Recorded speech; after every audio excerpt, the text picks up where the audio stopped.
The leadership in this country has been a miserable, disastrous failure. It is utterly unclear, it is completely contradictory, and it's not even being enunciated through the mouth of the Prime Minister. Where is Boris Johnson? What on earth is he doing? The Prime Minister or someone senior should be talking to the British people every single day of this crisis. In fact, he could be in a freezer. He might be on a tropical isle. He might even have coronavirus. I don't know. I just know he's not here. He's not on the airwaves. He's not giving a lead to the people of this country, to the health service workers, to whom I take my hat off tonight, who are laboring under the most enormous crises conditions, with absolutely no lead, with nothing to work with no space, no resources, no money, no proper pay, and above all, no leadership from the state. It's a commonplace that we're all 2 paychecks away from absolute poverty, absolute misery and poverty. Who knew we were just one little epidemic away from an existential threat to the very existence of our society itself? As you'll see when I come to go through the papers, they're talking about having the army on the streets, guarding the supermarkets, guarding the hospitals. Who knows? Arresting people who should be locked up in their homes in isolation. It is true what was leaked.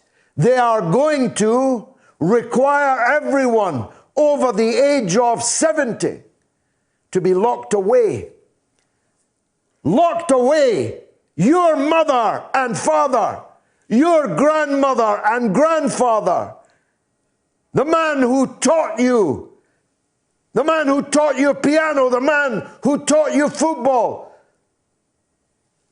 the man who's the manager of your football team if you're a Crystal Palace supporter, Roy Hodgson, will be locked away for 14 weeks in isolation, whether they are ill or not, whether they have any symptoms or not.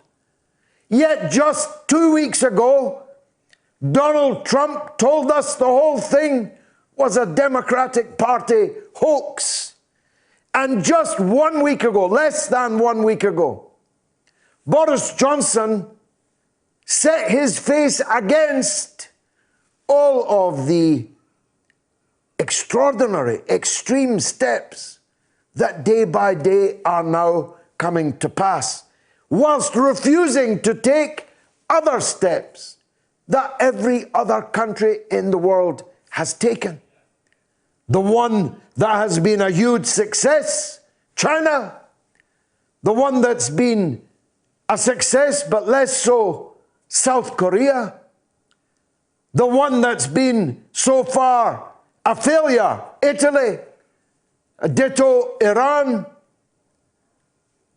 France, Spain, Denmark have all put their whole societies into lockdown. They've cancelled the schools. They've cancelled all meetings, cancelled all gatherings, cancelled all football games. In France, they've shut everything except the pharmacy and the tobacconist, because it's France.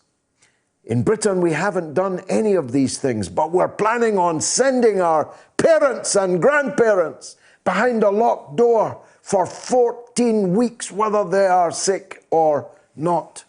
So at the very least, the British government's policy towards this virus is utterly, completely contradictory. Which one is it, Boris? Is it taking it on the chin, keeping calm, carrying on? Or is it running for cover and locking ourselves down? You've got to tell us. And you've got to take decisive action. against panic buying, bulk buying, which is leaving people who couldn't find the money to pay up front for a bulk purchase. It's leaving the people with children, with dependents, unable to get necessities because some selfish, sociopathic creep bought everything that was on the shelf, whether they needed it or not, some of them even with a view to selling it at a further profit somewhere down the line. On Amazon, you can buy a pack of 8 toilet rolls for £39, the best part of $50 US. Boris Johnson, you have to get to grips with profiteering. You have to get to grips with bulk buying. You have to give people a lead. Should they go or should they stay? Should we keep our children off school or should we send them to school, where they might well pick up the virus and bring it home and kill their old grandmother? You see the point I'm making? Nobody knows what your policy is. Even if some of us have views on what it should be, whatever it should be, nobody even knows what it is. You're a miserable failure, Boris Johnson. You see yourself as Winston Churchill. Do you think Winston Churchill would be leaving us in the dark, in the silence, at this grave peril, this threat to our whole way of life? Do you think he'd be silent, locking himself away, doing God knows what? I've got my ideas as to what you're up to, and here they are. I think what you said at first really was your policy. You really did think that actually we should go for the herd immunity approach. You know, when the heights of Ottawa were being stormed, the British commander sent the Scottish regiments recklessly into the front. And he said that it's no great mischief if they fall. What he meant was, these Scottish soldiers are expendable. It's no great mischief if they fall. And that's, I think, what your policy really was, Boris Johnson. Because people like you think it's no great mischief if the very old, if the very sick, if the very expensively cared for, if those who can no longer turn a profit for anyone, those who are no longer even much of a customer for everyone, if they are to fall, it's no great mischief. That's what I believe about you, Boris Johnson. I believe that for you and for the political and economic system that you represent, it would be no great mischief if some of us fell. If 500,000 of us fell, if 1 million, 2 million of us fell, well, there'd be a lot of legacies, a lot of legacy spending, a lot of people opening a lot of wills. I believe that about you, Boris Johnson, because my opinion of you could scarcely be lower, but it just got a whole lot lower this week as I contemplate the miserable failure of your leadership during this time of great anxiety and fear, even terror amongst our people. My mother is over 70. My mother is over 80. What do you think it said to her today when your minister, Hancock, Tony Hancock, a clown, confirmed that she And millions like her are going to have to lock themselves away for 14 weeks. I'll tell you what it said to her. Death. It said to her that I'm going to lock myself here for 14 weeks and I will never emerge again. That's what millions of our people heard from you through your health minister on the television today.